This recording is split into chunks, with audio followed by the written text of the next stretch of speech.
স্কুলে মৃত্যু ফাঁদ। খড়গপুরের একটি স্কুলে ক্লাস চলাকালীনই ভেঙে পড়ল চাঙড় এবং যখন ক্লাস চলছিল তখন ঘটে এই ঘটনাটি ঘটেছে পশ্চিম মেদিনীপুর জেলার খড়গপুর শহরের সাউথ সাইড হিন্দি প্রাইমারি স্কুলে। আজ সকালে স্কুল চলাকালীন পরপর দুটি কক্ষে হঠাৎ করে ছাদের চাঙড় ভেঙে পড়ে।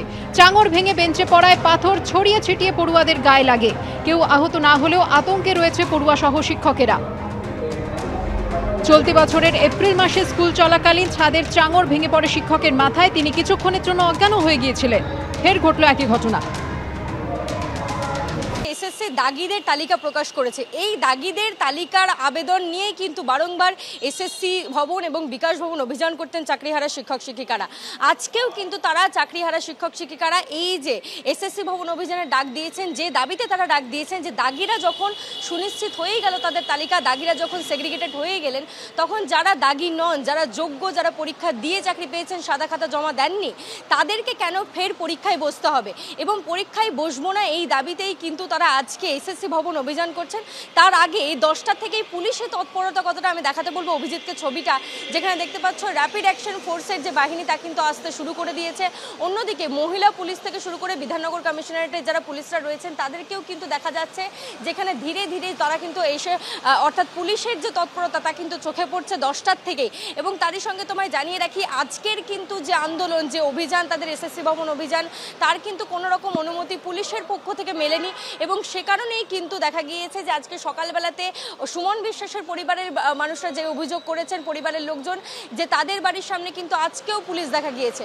গত 14ই আগস্ট যে অভিযানের ডাক দিয়েছিলেন তারা তখনই কিন্তু দেখা গিয়েছিল যে সুমন বিশ্বাসকে সকালবেলাতেই কিন্তু আদি সপ্তগ্রাম যে স্টেশন সেখান থেকে কিন্তু পুলিশ নিয়ে যায়। আজকে যদিও বা সুমন বিশ্বাসের সঙ্গে যোগাযোগ করা হলে তিনি জানান যে তিনি আন্দোলন করবেন এবং যেই দাবিতে তারা এসএসসি ভবন অভিযানের ডাক দিয়েছেন সেই দাবিতেই কিন্তু তারা এসএসসি ভবনের দিকে এগিয়ে যাবেন।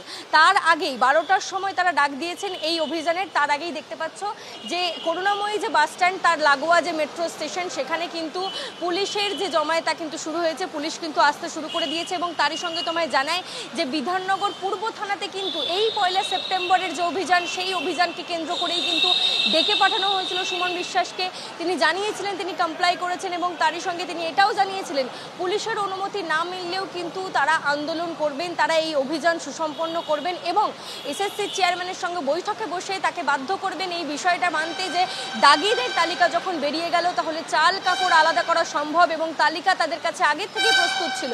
তাহলে কেন আবার যোগ্যরা, যারা সাদা খাতা জমা দেননি, যারা পরীক্ষায় লিখেছেন, যারা পরীক্ষা দিয়েছেন যোগ্যতার সঙ্গে একবার, তারা কেন ফের পরীক্ষায় বসবেন?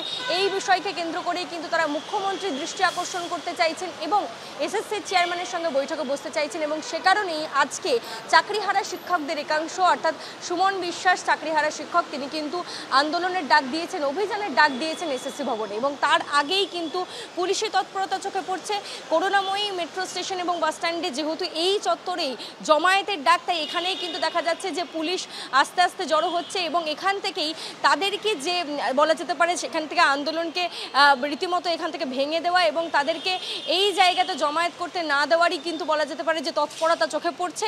এবং আমি তোমাকে আরেকবার দেখাতে বলবো অভিজিৎকে ছবিটা, মহিলা পুলিশও কিন্তু এখানে এসেছে এবং তারই সঙ্গে বিশাল পুলিশ বাহিনী কিন্তু ধীরে ধীরে মোতায়েন করা হচ্ছে এবং যে আন্দোলনের ডাক তারা দিয়েছেন তাতে অনুমতি না থাকলেও তারা এসএসসি ভবন অভিযান করবে বলেই জানাচ্ছেন চাকরিহারা শিক্ষকরা।